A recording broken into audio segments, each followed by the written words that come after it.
Hi friends, வணக்கம். Welcome to my channel. இன்றைக்கி நம்ம சேனல் என்ன பார்க்க போகிறோன்னு பார்த்தீங்கன்னா, ஒரு ஒப்புட்டு தாங்க பார்க்க போகிறோம். தேங்காய் ஒப்புட்டும் பருப்பு ஒப்புட்டும் தாங்க பார்க்க போகிறோம். வாங்க போய் எப்படி பண்ணுறதுன்னு பார்க்கலாம். இன்றைக்கி இந்த மைதா மாவை பயன்படுத்தி ஒரு தேங்காய் ஒப்புட்டு தான் செய்ய போகிறோம்.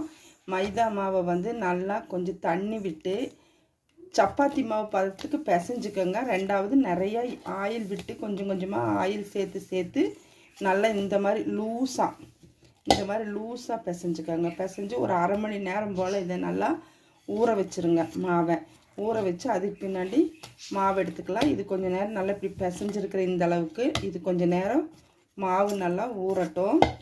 ஒரு பாத்திரத்தில் வச்சு ஒரு மூடி போட்டு கொஞ்சம் நேரம் இதை மூடி வச்சிடலாம். நம்ம தேங்காய் ஒப்புட்டுக்கு கொஞ்சம் தேங்காய் எடுத்துருக்கிறேன். அதை வந்து ஒரு பாத்திரத்தில் போட்டு நல்லா சூடு பண்ணிக்கலாம். கொஞ்சம் அந்த ஈரப்பதமெல்லாம் போகிற அளவுக்கு அதை கொஞ்சம் வறுத்துட்டு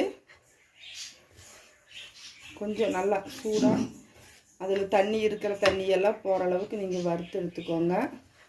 அதுலேயே கொஞ்சமாக ஏலக்காய் பவுடரும் சேர்த்துக்கோங்க.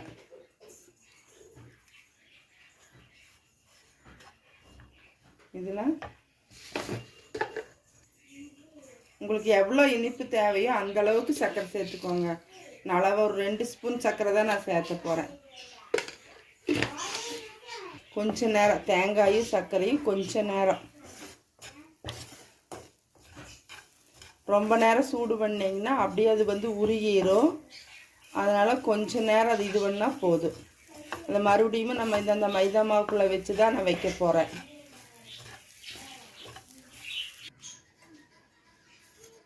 மாவு நல்லா ஊறி வந்துடுச்சு. இந்த அளவுக்கு நல்லா மாவு நல்லா லூஸாக இருக்குது. இப்போ வந்துட்டு இந்த மாவு அப்படியே வச்சுட்டு நீங்கள் இப்படி ஒரு பேப்பர், பிளாஸ்டிக் பேப்பர் இருந்ததுன்னா பேப்பர் எடுத்துக்கோங்க. இல்லைன்னா வாழை இலை எடுத்துக்கோங்க. எடுத்துகிட்டு இந்த மாதிரி இதில் கொஞ்சம் நல்லா எண்ணெய் தேய்ச்சிக்கோங்க. எண்ணெய் தேய்ச்சிட்டு இந்த மாவுலேருந்து கொஞ்சமாக எடுத்துக்கோங்க. கொஞ்சம் எடுத்து இந்த மாதிரி விரித்து விட்டுக்கோங்க. விரித்து விட்டு நம்ம செஞ்சு வச்சுருக்கிற தேங்காய், சர்க்கரை இதை எடுத்து ஏலக்காய் 3 சேர்த்து தான் இது செஞ்சு வச்சுருக்கேன். இதை எடுத்து சென்டரில் வச்சுக்கோங்க. சென்டரில் வச்சுட்டு இந்த மாதிரி எல்லா பக்கம் ஒன்று சேர்த்திடுங்க. இந்த மாதிரி கையிலேயே தட்டுங்க. லேசாக ஒரு அளவுக்கு, ரொம்ப பிஞ்சு போகாத அளவுக்கு லேசாக அப்படி கையில் தட்டி விடுங்க. இதில் வந்து சப்பாத்தி கல்லெல்லாம் வச்சு தேய்க்க முடியாது. தேய்ச்சோம்னா அதில் அப்படியே நம்ம ஒட்டிடும்.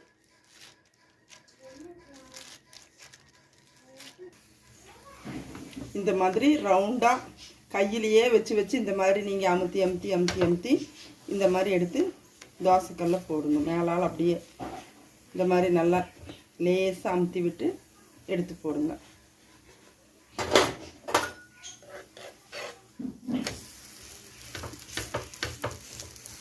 ரெண்டு சைடும் நல்லா வேக வச்சு எடுத்து வைங்க.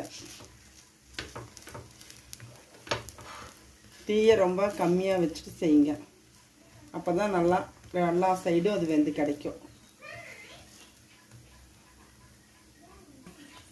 ரொம்ப தீயை கம்மியாக வச்சுட்டு இந்த மாதிரி திருப்பி போட்டு லைட்டாக மேலே எண்ணெயை தொடச்சிக்கோங்க. ஆயில் தொடச்சிக்கோங்க. இல்லைன்னா ஒரு மாதிரி ட்ரையாக இருக்கும்.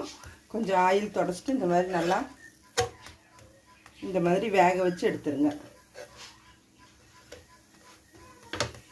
நல்லா கையில் வந்து நல்லா எண்ணெய் தொட்டுக்கோங்க. எண்ணெய் தொட்டுட்டு இதை விரித்து விட்டிங்கன்னா தான் நல்லா விரிஞ்சு வரும்.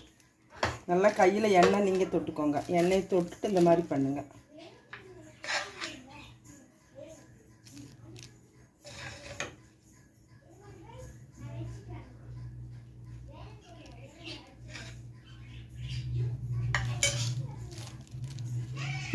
அப்புறமா இந்த மாதிரி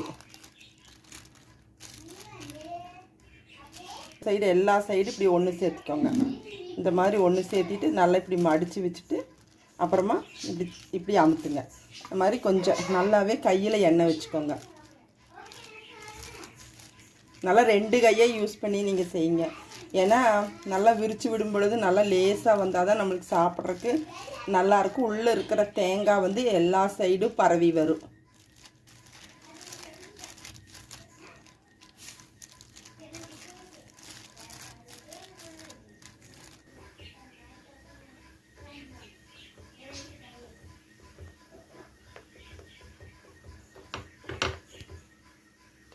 பருப்பு ஒப்புட்டு செய்ய போகிறோம். கடலைப்பருப்பு எடுத்து இந்த மாதிரி கொஞ்சமாக வேக வச்சுருக்கேன். நல்லா வேக வச்சுட்டு அது தண்ணியெல்லாம் வடிச்சிட்டு கொஞ்சம் உலர போட்டு எடுத்து வச்சுருக்கேன். இதை நம்ம வந்து மிக்ஸி பவுலில் போட்டுக்கலாம்.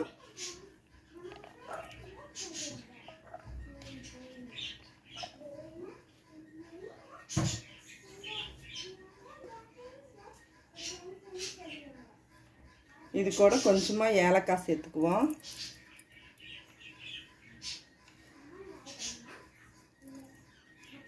மிக்சியில் விட்டு எடுத்துகிட்டு வந்துடுறேன். அதனால் அரைச்சி எடுத்துகிட்டு வந்துட்டேன். இது கூட ஒரு 2 ஸ்பூன் நாட்டு சர்க்கரை சேர்த்துக்கிறேன்.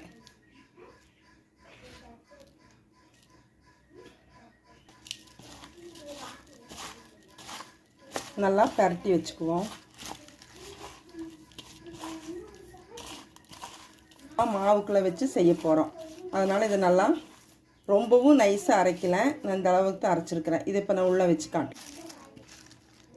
தேங்காய் வச்ச மாதிரி தான் இதையும் நம்ம வந்து இப்போ பருப்பு செய்ய வைக்க போகிறோம். இந்த மாதிரி நல்லா ரவுண்டாக பண்ணிக்கோங்க. 2 கையை யூஸ் பண்ணி தட்டுங்க. எண்ணெயை கையில் நல்லா தொடச்சிக்கோங்க. தொடச்சிட்டு இந்த மாதிரி தட்டினீங்கன்னா நல்லா ரவுண்டாக வந்துடும். இது அப்படியே எடுத்து தோசைக்கல்லில் நீங்கள் மாற்றிக்கோங்க. இந்த மாதிரி 2 சைடும் நல்லா திருப்பி போட்டு எடுங்க. உள்ளே வந்து முதலே கடலைப்பருப்பு நம்ம வேக வச்சு தான் எடுத்துருக்குறோம். அதனால் அது நல்லா வெந்து தான் இருக்குது. அதனால் இந்த மாவு மட்டும் நல்லா வெந்துருச்சுன்னா போதும் உங்களுக்கு சுற்றி வர. நல்லா வெந்துடுச்சு. இதை நம்ம எடுத்து தட்டுக்கு மாற்றிக்கலாம்.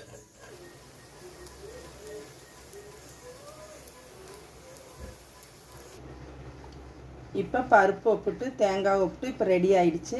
இது நீங்களும் உங்கள் வீட்டில் செஞ்சு பார்த்துட்டு இது உங்களுக்கு பிடிச்சிருந்தா லைக் பண்ணுங்கள், ஷேர் பண்ணுங்கள், சப்ஸ்கிரைப் பண்ணுங்கள். அப்படியே கீழே இருக்கிற பெல் பட்டனையும் கொஞ்சம் டச் பண்ணுங்கள். நன்றி, வணக்கம்.